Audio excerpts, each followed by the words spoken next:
How to delete messages for both sides on Telegram. Welcome back to our channel.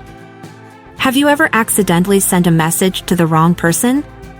Or perhaps regretted sending a message to someone? The Telegram application offers the possibility to delete a message so that it remains on neither side of the chat. In today's tutorial, I will show you how to delete messages for both sides on Telegram.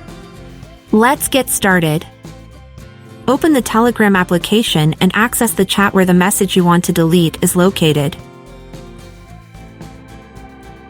Find the message you want to delete and long press on it. Delete the message by clicking on the trash can icon in the top right corner. In the pop-up window, check the option Also Delete For.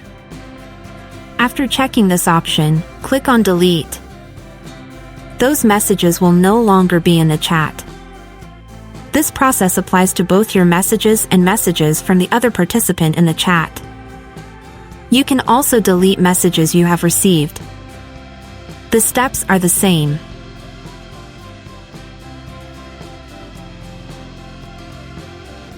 Repeat as many times as you want to delete messages. I hope you like this feature. Follow us for more useful tutorials.